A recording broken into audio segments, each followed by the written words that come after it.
The predator wants your silence. It feeds their power, entitlement, and they want it to feed your shame.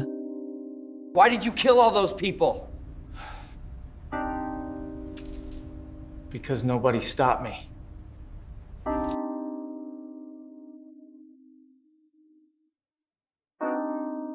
I decided it is better to scream. Silence is the real crime against humanity. Hello, my name is Rena. And my name is Justin. Thank you for joining us for another installment of Lights in the Coming Darkness.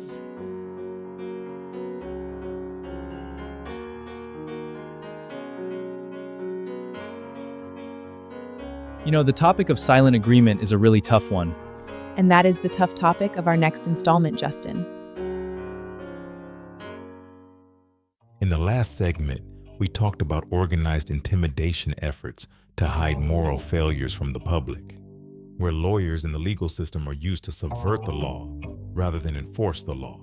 And we talked about how our watchdogs and alarm systems are undermining those systemic guardrail processes that protect us. Guardrails like food and drug officials and disease control specialists, many of whom have lost their jobs in recent layoffs, waging a war on ethics and proper business practices. I am sorry to let you go, Judith, but the new boss doesn't see a need for ethics managers anymore. In this segment, we will expand on that theme, but turning the lens on ourselves and our role in all of this, how we can unwittingly or even consciously become participants in immoral activities. Many of us have or have had direct knowledge of illegal activities going on in our job environments. When we remain silent, we make ourselves party to that activity. Ed, I'm very concerned about some illegal things at my job. Sheesh, Deb. You made me miss the last play. Or when we trivialize such activities, especially where public safety might be compromised, then that is a sin. I saw what Jack did to you, Mary, but I can't afford to lose my position here. And when we knowingly conceal abusive situations, we virtually assure that this abuse will continue or get worse. In the end, we will remember not the words of our enemies, but the silence of our friends. And our silence can foster a culture of secrecy where predators can flourish. And, as we all know, unfortunately, the tolerance for corporate and governmental monsters is getting worse, not better. This is the last time I'm going to help you, Mike. And worse, when we aid and abet fraudulent or illegal activities, then we make ourselves party to those same activities, and we empower the very monsters that are now multiplying in our society. The monsters who send petty criminals to jail, while committing white-collar crimes that net millions or billions of dollars. You are not only responsible for what you say, but also for what you do not say. Criminality has now moved to the highest levels of government, with Supreme Court justices accepting gifts from parties with cases before the court. Cabinet officials investing in defense stocks, using insider information to maximize their profit, and a president owning a cryptocurrency company while promoting the growth of cryptocurrencies. But when you have an army of lawyers at your disposal and the powers of the executive branch, and you are used to settling your scandals with payoffs, you can operate out of the reach of any real accountability, which we labeled legalized criminality in the previous segment. To sin by silence when we should protest makes cowards out of men. But legalized criminality for the aristocratic class is not a normal state. It still requires the consent of the governed, that we cooperate with the loss of our rights, that we timidly allow the censoring of educational materials. No references are to be made to the censored chapters, please. Including all references to slavery and oppression of women and minorities. We will cover document shredders and NDA design. And that we should allow our ethical standards to bow to authoritarianism. One would hope that the churches would step in and provide a moral foundation for more ethical behavior.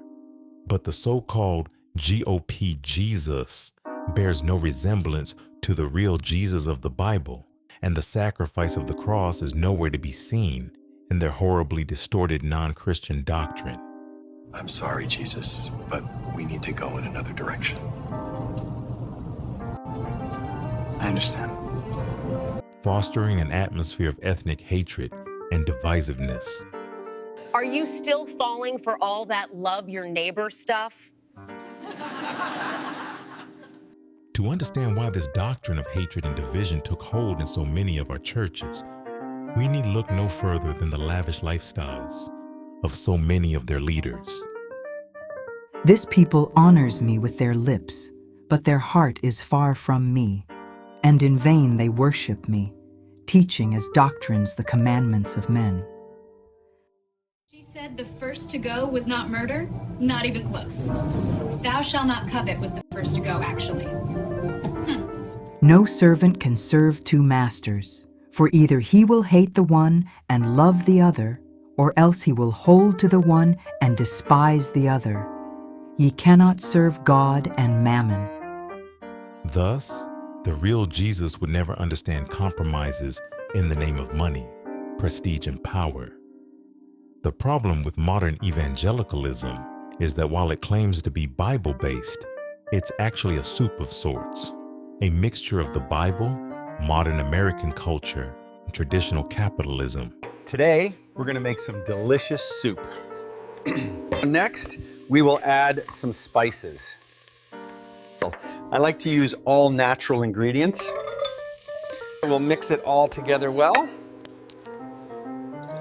And it's this compromised soup of conflicting values that keeps conservative politicians in office for years, convincing people that cutting health care for the poor is somehow godly, so that their leaders can live even more lavish lifestyles, promoting the idea that God calls adulterous, lustful casino owners to be God's representative in the earth. But the real Jesus, being a Middle Eastern Jew, would have little interest in traditional American values, or their being taught before millions of his followers, which is why a bunch of religious leaders and politicians got together and nailed the real Jesus to a cross. Maybe, just maybe, it's time for a little less compromised preaching and a lot more praying. It is written, My house is the house of prayer, but ye have made it a den of thieves. Certainly we should do what we can to turn our churches into the houses of prayer that God wants them to be.